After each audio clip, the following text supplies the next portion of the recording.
ও সসা, কোনে যাচ্ছ? এইদিকে এসো।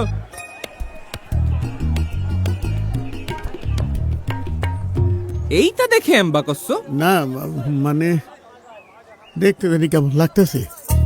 আরে এটা তো বডিওল ক্যামেরা, তাই না কোন ভাই? বডিওল না, বডি ওর্ন ক্যামেরা।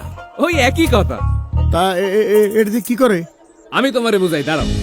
এইটা দিয়ে ভোট কেন্দ্রে কিডা আসতেছে কিডা যাচ্ছে সব রেকর্ডিং হতে থাকবে।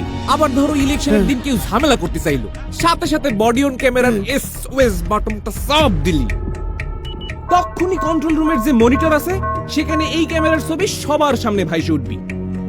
কন্ট্রোল রুমেতে পুলিশের কাছে জিজ্ঞেস বুঝে সমস্যাটা কি, পুলিশে আর একটা বাটন চাইবে যখনই কইব সাথে সাথে ডাইরেক্ট অ্যাকশন।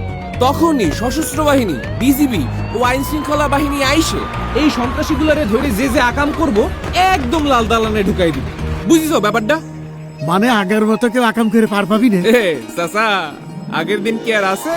আমি ডামিয়ার লাইলাতুল ইলেকশনের দিন শেষ। চলো ভোটটা দিয়ে আসি। চলো চলো। আপনার নিরাপদ ভোট প্রদানে আপনার পাশে সার্বক্ষণিক নিরাপত্তায় আছে সশস্ত্র বাহিনী, বিজিবি ও আইন শৃঙ্খলা বাহিনী। শান্তিপূর্ণ ও সুষ্ঠু ভোট প্রদানে পুলিশ বাহিনীর বডিওন ক্যামেরা ও ভোট কেন্দ্রের সিসিটিভি ক্যামেরায় সার্বক্ষণিক নজরদারিতে এবং নিরাপত্তার চাদরে বেষ্টিত থাকবে প্রত্যেকটি ভোট কেন্দ্র। সংসদ নির্বাচন আর গণভোট দুইটার ব্যালট পেপার কি একলগে দিতেছেন? জি, এই যে। তাই আপনি সাংবিধানিক অধিকার প্রয়োগ করে দেশ পুনর্গঠনে অংশীদার হয়ে দেশের মালিকানা বুঝে নিন।